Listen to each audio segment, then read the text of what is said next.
Hello, sisters.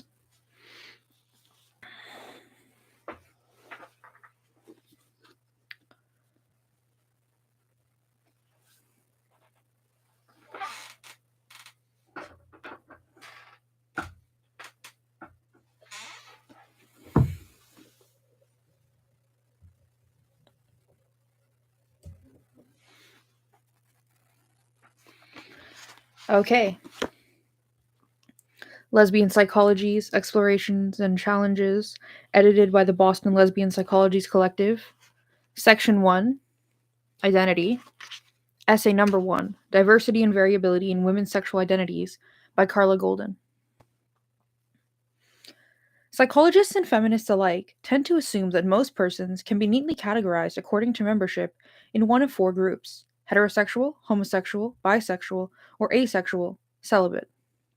Furthermore, they tend to accept uncritically the notion that when a person's behavior fits into one of those four sexual preference categories, that person adopts a corresponding sexual identity to match the behavior. In such beliefs, sorry, if such beliefs are not questioned, it seems logical to assume that a person whose sexual behavior is exclusively heterosexual would also assume a heterosexual identity, and conversely, that a person with a heterosexual identity would only engage in heterosexual behavior. The same connection between sexual behavior and sexual identity would be assumed of homosexuality as well. The relation between sexual behavior and sexual identity may not be so clear cut, however. For women, sexuality may be an aspect of identity that is fluid and dynamic as opposed to fixed and invariant. I came to think of women's sexuality in this way as a function of interviews and more general discussions with young college women who were exploring their sexuality. Many of these women were defining themselves as lesbians despite the fact that their current or previous sexual experience was heterosexual. I was confused by this, because I had tended to think of sex between women as rather central to the definition of lesbianism. However, as I read more feminist literature on sexuality and spoke with women who were feminists and or lesbians, I came to see that the definition of lesbian is both problematic and far from unambiguous. As a psychologist, I am primarily interested in how women subjectively experience their identities and how they react when their personally constructed identities are not concordant with social definitions. Exploring these issues led me to a new view of women's sexuality. I will review here some of the controversial definitional issues that have been identified in the feminist sexuality literature, and then will present the findings from interviews with college women. These interviews suggest that there is enormous diversity and variability in women's self-defined sexual identities, and that these identities are often at odds with social definitions. Finally, I will discuss how the exploration of sexuality from the perspective of a quote-unquote deviant group, i.e. lesbians, sheds some important light on the nature of women's sexuality in general. How do feminist theorists interested in women's sexuality define lesbianism? Adrienne Rich's conception of the lesbian continuum provides an interesting introduction to the problematic nature of the term. Instead of using the word lesbianism, which for her has connotations both clinical and pejorative, Rich suggests thinking in terms of a lesbian continuum. She notes that across history and cultures, women have, in a variety of ways, been primarily committed to other women, and she uses the term lesbian continuum to refer to that range of such women identified experiences. That a woman has actually had or has consciously desired genital sexual experience with another woman is but one point on the lesbian continuum. By conceiving of lesbianism in these terms, Rich suggests that many more forms of primary intensity between and among women, including emotional bonding, can be included than would be possible with a narrowing definition based solely on sexual behavior. Furthermore, according to Rich's definition, a woman need not identify herself as a lesbian in order to be considered one. By defining lesbianism in terms of primary intensity between women, she allows for women from previous historical periods to be considered as lesbians, even though at the time when they lived, there may have been no cultural conception of lesbianism. Rich's formulation holds that neither sexual relations nor sexual attraction between women is necessary for inclusion in the category lesbian. It should be noted that such a contention is not new. In 1973, the radical lesbians, in their quote-unquote women-identified women article, focused on the political as opposed to the specifically sexual nature of lesbianism when they defined it as, quote, the rage of all women condensed to the point of explosion, end quote. Blanche Wiesen Cook, in her Chrysalis article on female support networks and political activism, defined a lesbian as, quote, a woman who loves women, who chooses women to nurture and support, and to create a living environment in which to work creatively and independently, whether or not her relations with these women are sexual, end quote.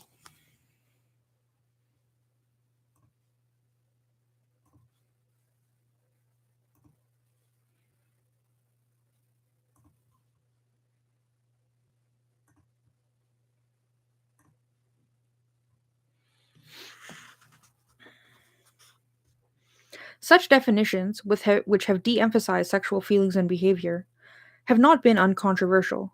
Not only do they suggest that with whom one has sexual relations is not critical, but they also imply that a woman who never consciously considers herself to be a lesbian may in fact be thought of as one. Anne Ferguson has argued that defining lesbianism in such a manner incorrectly downplays the importance of sexual feelings and behavior. Such a definition, in effect, unsexes lesbians and makes it more agreeable to some people by diminishing what is undeniably a significant difference. Furthermore, Ferguson argues that it isn't meaningful to talk about a woman as a lesbian if she doesn't acknowledge herself to be one. She suggests that, because before the 20th century there was no cultural conception of lesbianism, one cannot and should not attempt to consider women lesbians who did not consider themselves to be such. As an alternative, Ferguson offers the following definition. Quote, a lesbian is a woman who has had sexual and erotic emotional ties primarily with women, or who sees herself as centrally involved with a community of self-identified lesbians whose sexual and erotic emotional ties are primarily with women and who is herself a self-identified lesbian, end quote. Without de-emphasizing the role of sexual behavior, this definition includes both celibate and bisexual women as lesbians, as long as they identify themselves as such.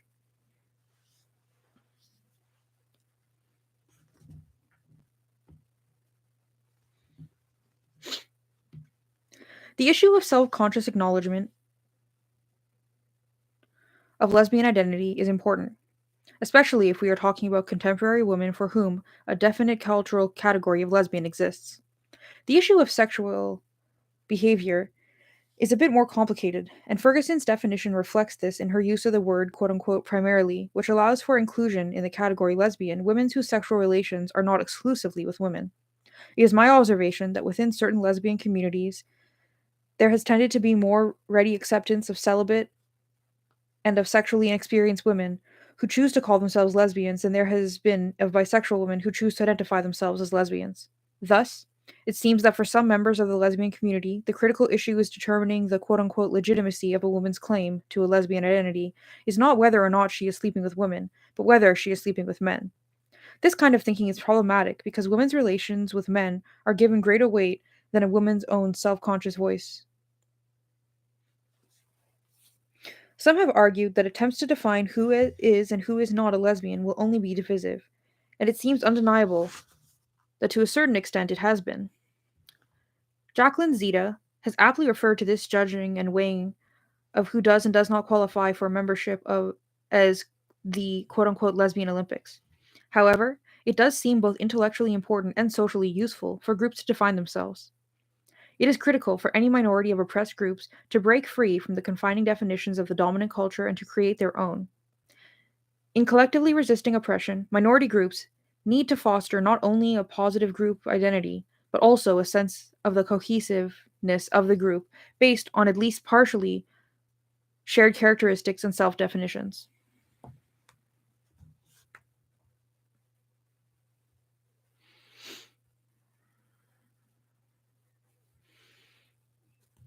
While acknowledging that it is important for minority groups to define themselves, as opposed to being defined by the dominant category, it must be recognized that it is a socio-political task to do so, and that there are certain limitations inherent in such an enterprise. That is, to construct a definition is to identify a set of criteria according to which an individual woman can be considered to fit or not. Describing a social group is quite different from the psychological task of understanding what it means to a particular woman to identify as a member of that group. In fact, the construction of a categorical definition of lesbian is bound to obstruct the personal and variable meanings of lesbian identity as it is experienced by real women. I say this because sexual feelings, attractions, and behavior are not necessarily fixed and invariant with regards to the sex of the person towards whom they are directed. When definitions of lesbian are conceptualized with primary reference to sexual feelings and activities, it may be difficult, if one wishes to allow for the complexity of lived experience, to construct unambiguous criteria that would specify who does and does not belong in the category lesbian.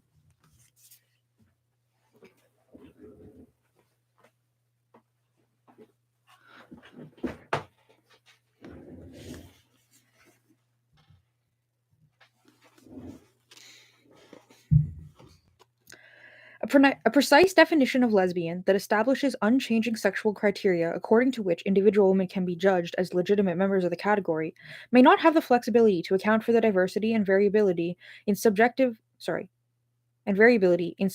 experienced lesbian identities.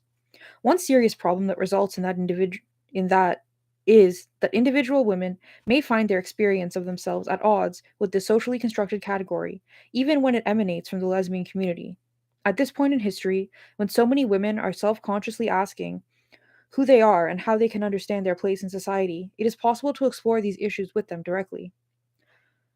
Between 1977 and 1983, I taught at a Northeastern women's college where I served, albeit unofficially, as a counselor to young women exploring their sexual and personal identities. For many of the women I spoke with over the years, these were times of change and transition, and among the most prominent changes were those in their sexual feelings, activities, and identities, and in their sense of possibilities for the future. Although many of these young women had been sexual in varying degrees and with different sexual object choices before coming to college, several features of their new environment converged to make the issue of sexuality in general and their own sexuality in particular more salient than it had been in their high school years. One important aspect of their new environment was that they were away from their parents and had the option of engaging in sexual relations without having to be overly concerned about their parents' discovery of their behavior. Second, they were in an all women's environment where close connections between women were valued and where they were free to develop in ways not often matched in coeducational environments. In women's colleges, relationships between women can and do flourish. Women have the opportunity to live, love, learn, work, and grow together. Although such environments are special in any historical time period, there was something unique about their atmosphere in the last 10 years. As a result of the women's movement, the visibility of a small but dedicated number of feminist faculty and the presence in the curriculum of women's studies courses, a certain self-consciousness about being women existed among a majority of the students. This consciousness gave rise to both self-exploration and a broader consideration of women's lives and possibilities, including the variety of vocational choices and sexual lifestyles available to women. Added to this was a highly viable and active lesbian alliance on the campus. At a time when many students were having to deal with themselves as sexual beings, they were also being exposed to quote unquote out lesbians, many of whom were in more than a few respects indistinguishable from themselves. Workshops conducted by the Lesbian Alliance did a tremendous job in raising consciousness, and they also served, for some students, to heighten questions and thinking about their own sexuality.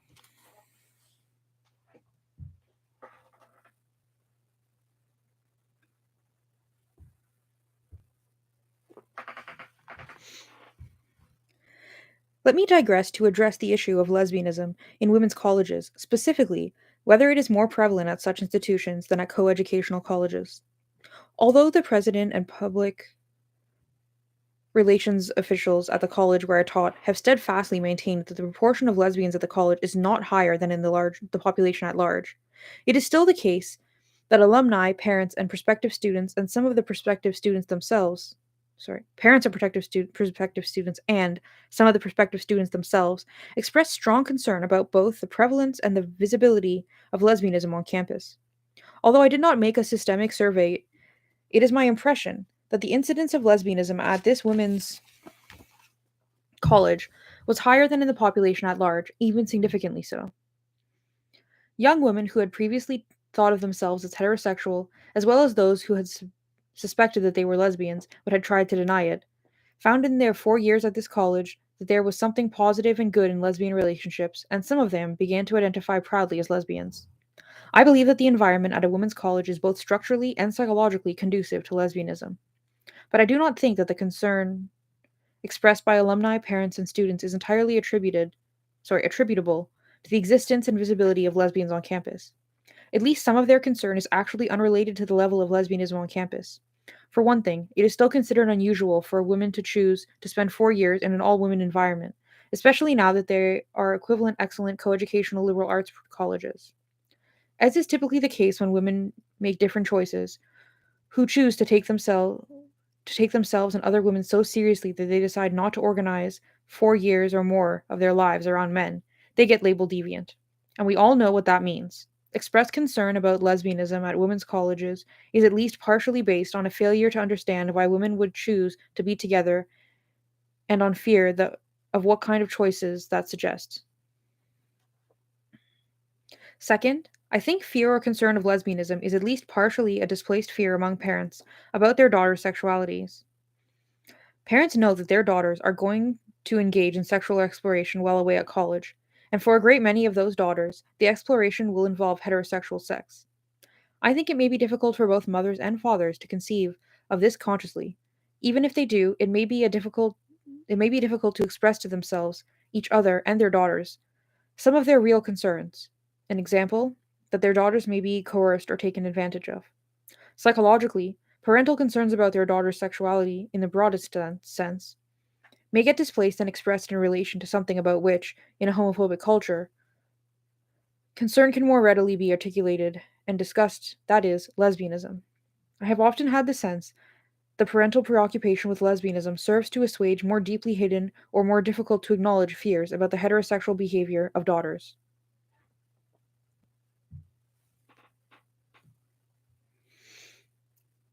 Whether or not lesbianism is more prevalent at women's colleges is difficult to establish, and the expressed concern about it may in fact mask other issues and fears concerning women's choices. What is abundantly clear, however, is that at the women's college where I taught, there was a significant minority of young women who were actively engaged in the process of sexual self definition. Let me return to some of the definitional concerns that that emerged as particularly salient in my discussions with these women. I had extensive contact with students who were active members of the Lesbian Alliance and who were thus viewed as the quote unquote lesbian community on campus, as well as with students who were not publicly affiliated with the Alliance. I will articulate as well as I can from their perspective some of the ways in which these young women were defining themselves and how they made sense of their pasts, their presents, and their futures.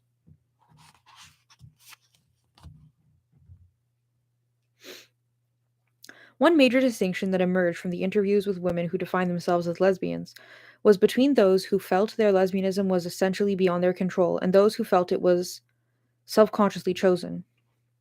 Some of these women had, from an early age, usually between 6 and 12, considered themselves to be different from other girls. Whether or not they had a label for it, they experienced themselves as different in that they felt sexually attracted to and oriented towards other girls or women. Their feelings could be independent of actual sexual experiences. In other words, they may or may not have had lesbian relationships, and they may even have had heterosexual ones, but regardless, they felt for themselves to be different in that they were attracted to females. Furthermore, this was experienced either at the time or in retrospect as something beyond their control. These women had not chosen to be attracted to women, they just were. Some of these women offered comments to the effect that they were quote unquote born lesbians and would spontaneously contrast themselves with women who described their lesbianism as resulting from a conscious decision. Following a distinction made by Barbara Ponce in her study of a southern lesbian community, I have characterized these women as primary lesbians. A woman, that is, women who from an early age have a conscious sense of a difference based on sexual attraction towards members of the same sex, and who do not perceive this difference to be based on any kind of conscious choice.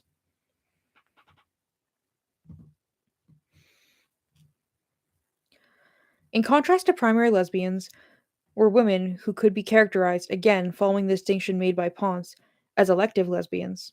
For those women, their lesbian identity is perceived as consciously chosen. This is not to imply that it is strictly a political choice. For the majority of it, sorry, For the majority, it is experienced as an erotic choice as well. Unlike primary lesbians, these women did not have a conscious sense of being different from the other girls at a younger age. But in similarity with primary lesbians, their sense of identity was independent of their actual sexual histories. As girls, some of these elective lesbians had crushes on other girls. They may even have engaged in sexual play and exchanges with other girls. Despite such lesbian like experiences, they did not think of themselves as different. No one had ever labeled their behavior as deviant, and it had not occurred to them that others might consider it to be.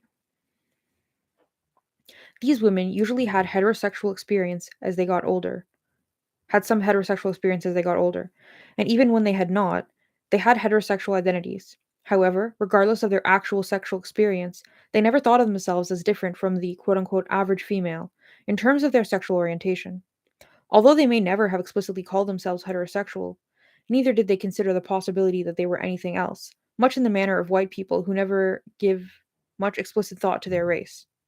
I have characterized as elective lesbians women who perceive their lesbianism as a conscious choice and who do not have a history of thinking of themselves as different from other females in the realm of sexual inclinations.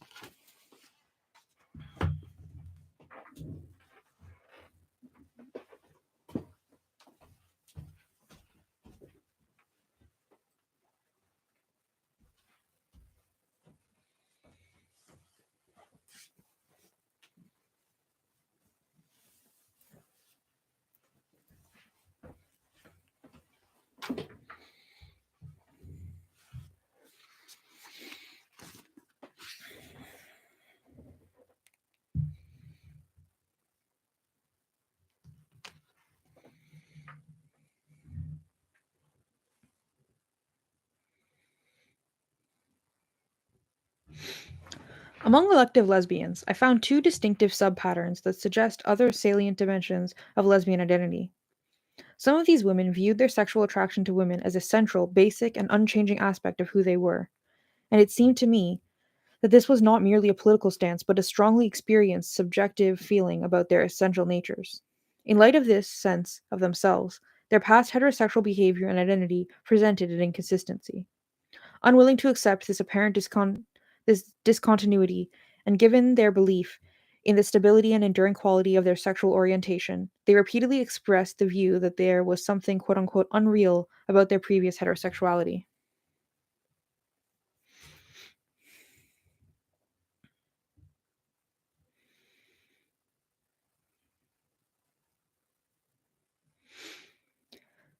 This was reflected in their tendency to reinterpret their past history to suggest a continuity between past and present sense of self.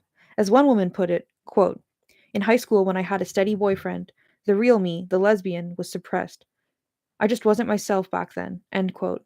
For other women, their less than satisfactory heterosexual experiences confirmed that they had really been lesbians all along. Still others pointed to their intense friendships with girlfriends as suggestive of their lesbian identities. Sexual feelings and behaviors were central to the lesbian identities of these women, and they believed in the essentiality of their lesbianism. Other elective lesbians did not view their lesbianism as an essential and enduring aspect of who they were. They did not show any tendency to reinterpret their past history and did not experience dissonance or contradictions in describing themselves as lesbians with heterosexual pasts. As one woman put it quite simply, quote, "Then I was heterosexual and now I am a lesbian." End quote. These women expressed the view that there was nothing inconsistent or in need of explanation about their present identity and the one that they had assumed in the past. Some of these women revealed, upon questioning, that they had engaged in childhood sexual play with other girls or had had strong attachments to camp counselors and teachers, but had never thought of these as lesbian feelings. Although they currently identified themselves as lesbians, they saw no reason to reconstruct their pasts as implicitly lesbian. Unlike the elective lesbians previously described, they did not view sexual attraction to women as an essential and unchanging aspect of who they were, although they strongly believed they would continue to have their primary, if not all, relationships with women. Some women said they consider themselves to be lesbians, whose sexual feelings could be most accurately characterized as bisexual, or just sexual. However, these comments tended to be private as opposed to publicly stated. Other lesbians in this subgroup defined themselves as lesbians and let its essentiality be assumed, while privately they experienced their sexuality as fluid or potentially so.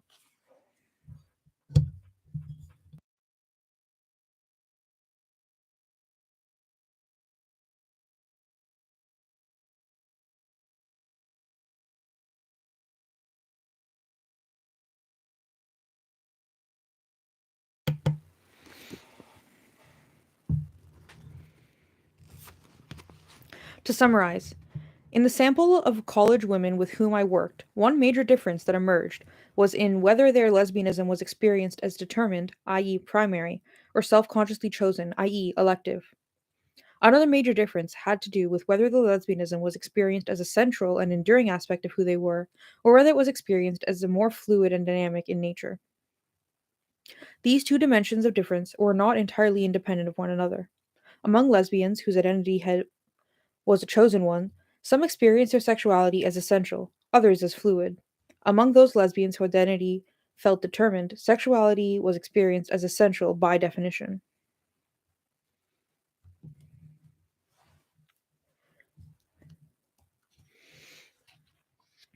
With respect to these dimensions of sexuality, there appear to be some interesting age differences. I have spoken with elective lesbians in their late 20s, 30s, 40s, who describe shifts in their thinking about the nature of their lesbianism. Some had at an early age experienced their sexuality as essential and fixed, that is,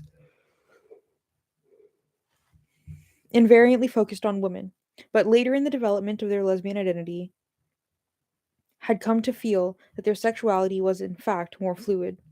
For a few, this shift resulted from bisexual experiences later in life. Others who felt this way had continued to have relationships only with women.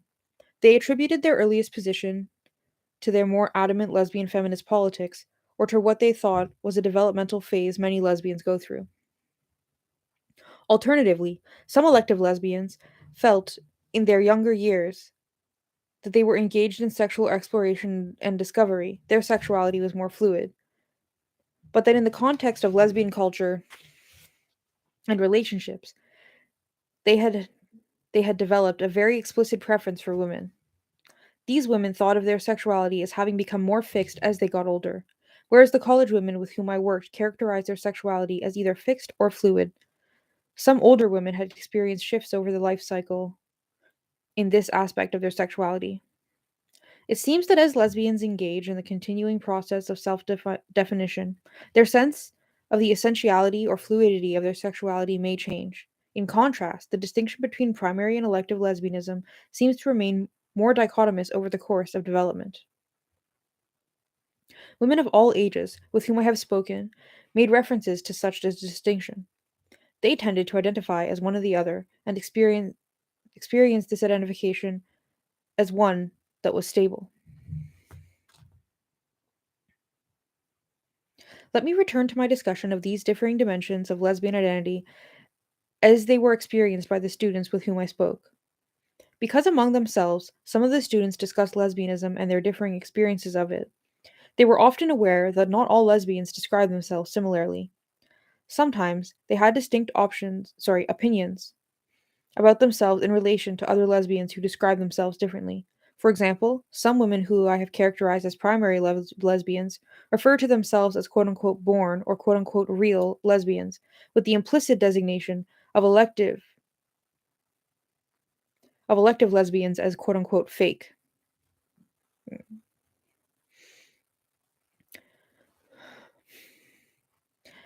It was not uncommon for an elective lesbian to express to me privately her speculations about whether she was quote unquote really a lesbian. At times, she wondered whether she wasn't quote unquote really bisexual or even heterosexual. While some primary lesbians interpret such uncertainty as difficulty coming out, unwillingness to give up her heterosexual privilege, or internalized homophobia, it seems to me that at least some of the elective lesbians' uncertainty can be tracked back to the belief that within the campus lesbian community, that women who chose to be lesbians are somehow less real or legitimate than those who felt they had no choice about it. Despite this belief, there did seem to me to be tolerance within the community for differences based on primary compared with elective lesbianism. In contrast, the issue of whether sexuality was thought of as essential or fluid was a much more sensitive one. For example, there was a noteworthy asymmetry in the application of the concept of fluidity of sexual attraction when discussion when discussed in relation to lesbian and heterosexual women.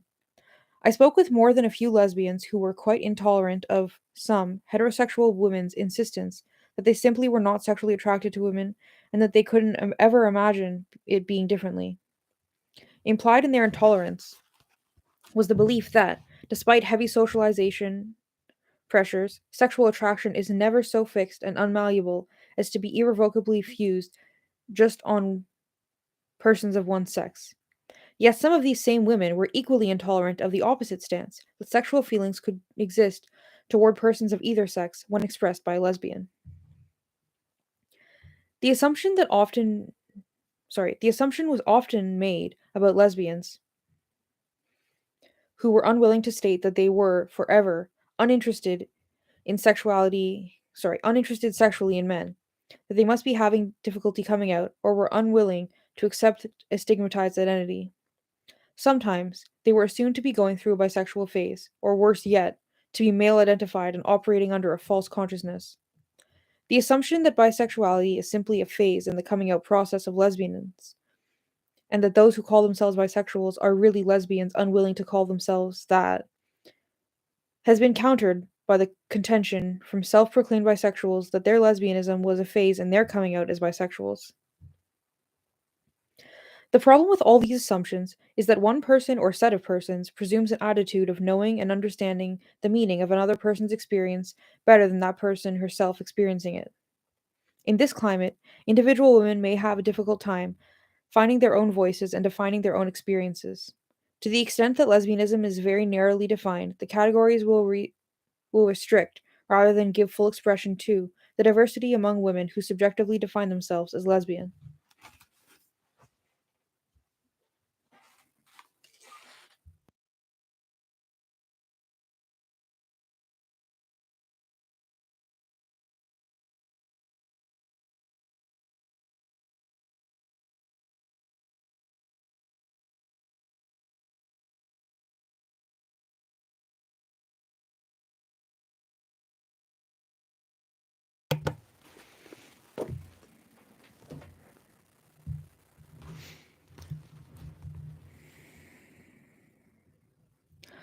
The question of sexual identity and how it is formed is not well understood, but some of our psychological conceptions do not do justice to the complexity of the process.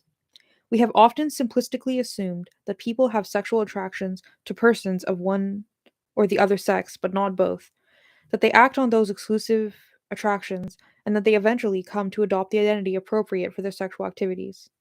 Although there may be resistance when that identity is a stigmatized one. It appears to be the case, however, that sexual feelings and activities change. They can be fluid and dynamic. And furthermore, the reality is that feelings, activities, and self-conscious identities may not all may not at all times be congruent. It has been suggested by social psychologists that people who strive for congruence between their thoughts and feelings, and that with respect to sexual identity in particular, we are motivated to achieve congruence between our feelings, activities, and self proclaimed identities. This suggestion, however, does not accord with what I observed during my 6.5 years at a women's college in the late 70s and early 80s. What particularly struck me among the select sample of college women was the diversity in self definition and the degree of incongruence between their sexual activities and their sexual identities, as expressed both publicly and privately. Every possible permutation of feelings and activities exists within each sexual identification category. Further, I was impressed by the way in which these young women were able to tolerate the ambiguity without significant internal distress. Let me elaborate on the observation that every possible permutation existed. Among women who identify themselves as lesbians, there were some whose sexual behavior was explicitly and exclusively lesbian, and some whose behavior was exclusively heterosexual, or bisexual. The latter also describe themselves as quote unquote political lesbians. In addition, I spoke with sexually inexperienced women who consider themselves to be lesbians. Although no student ever although no student ever self-consciously identified herself as a celibate lesbian, this is a distinct possibility and has been described by Susan Yarborough. Thus, among women who call themselves lesbians, a wide range of sexual behavior is evident. Far fewer women describe themselves, to me, as having a bisexual identity, and those who did made it quite clear that this was a confidential disclosure. The same number of self-identified bisexuals was particularly interesting. Sorry. The small number of self-identified bisexuals was particularly interesting in light of the findings from a survey of sexual behavior and attitudes taken in a psychology of women class I taught. This survey was constructed by students in the class and administered in such a way as to ensure complete anonymity. In response to the question of how they would label their sexuality to themselves, regardless of their actual sexual experiences, 65% of 95 students identified as heterosexual, 26% identified as bisexual, and 9% identified as lesbian. When asked what their actual sexual experiences were, the responses were as follows: 72% heterosexual, 20% bisexual, and 4% lesbian, and 4% lacking sexual experience. Two things are interesting about these figures. First, they reveal that the way in which women sexually identify themselves does not always coincide with their actual sexual experience. Second, although 3 times as many women privately consider themselves to be bisexual as contrasted with lesbian, their concerns were never publicly raised, nor were their bisexual identities ever acknowledged in class. In comparison, lesbian concerns and identities were much more visible in the classroom. It began to occur to me that acknowledging one's bisexuality or raising such issues publicly was as stigmatized as discussing lesbianism, if not more so.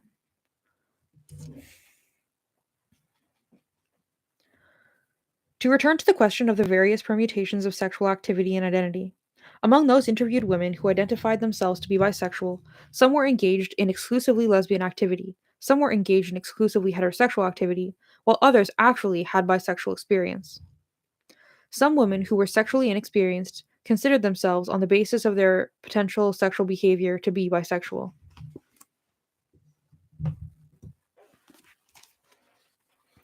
Finally, to complete consideration of the various permutations, consider women who identify themselves, to me, as heterosexual. Here, too, I found women whose current sexual behavior was exclusively lesbian, of the quote, I just love Mindy, I'm not a lesbian, end quote, variety, as well as those whose sexual behavior was exclusively heterosexual. A few women considered themselves to be basically heterosexual even though they had had bisexual experience, and again, some women who were sexually inexperienced nevertheless asserted that they knew they were heterosexual.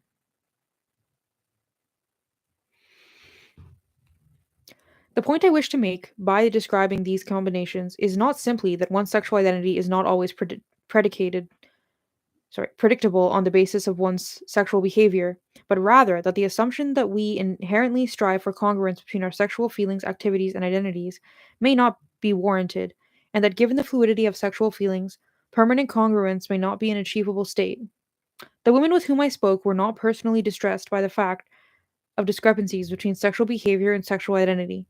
For example, women who identified as lesbians but found themselves to be occasionally sexually attracted to men were made more uncomfortable by the thought of what other lesbians might think than by their own fluid and changing attractions. These were women who wanted to be considered legitimate members of the lesbian community, but who often felt they were not welcome, or that if they were not trusted. Although very often they felt compelled to identify themselves publicly and unequivocally as lesbians, whose sexuality was stable and enduring and exclusively focused on women, they privately experienced their sexuality in a more fluid and dynamic manner.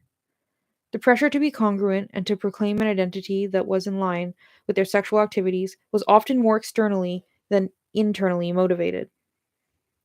These women are real, not hypothetical. Although the kind of lesbian they represent did not constitute a majority of the self defined lesbians with whom I spoke, I think that the way they experience their identities and their relation to the community has implications for how psychologists talk about sexuality and sexual identity. Identity is constructed both societally and psychologically. It is both a social and a personal process. The process of psychological self definition takes place within the context of existing dominant cultures' definitions as well as those that emanate from within the minority community itself. Not only are lesbians a stigmatized and oppressed group, with the result that many have internalized negative images of themselves, but they are also a group whose central characteristic is debatable and not altogether invariant. Hence, its boundaries are more permeable than those of other minority groups. Unlike one's sex or race, which is typically both highly visible and unchanging, one's sexuality, like one's class, is less visible and not so static over the course of a lifetime. Thus, the process of lesbian identity formation is complicated not only because of homophobia, but also because of the nature of sexuality itself.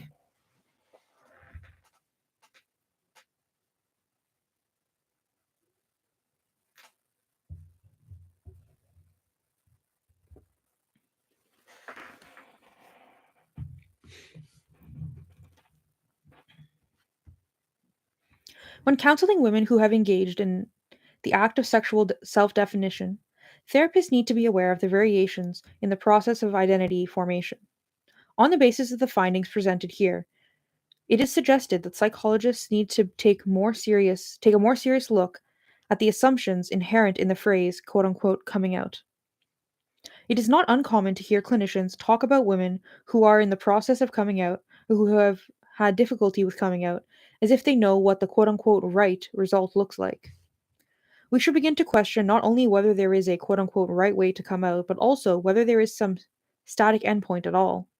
Liberal teachers and clinicians often think that their appropriate role with lesbians is to help them deal with coming out, but I would urge us to think seriously about the relationship between coming out and self definition. It seems to me that the aim ought to be to encourage each woman as she struggles to define herself.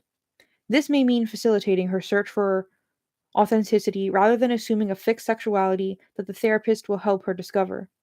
If being authentic entails accepting the fluidity of one's sexual feelings and activities and identifying as a lesbian, therapists should support her rather than convey the impression that the woman is confused or unwilling to accept a stigmatized identity. These interviews suggest that sexuality is experienced by some women, both heterosexual and lesbian, as an aspect of identity that may change over the course of their lives.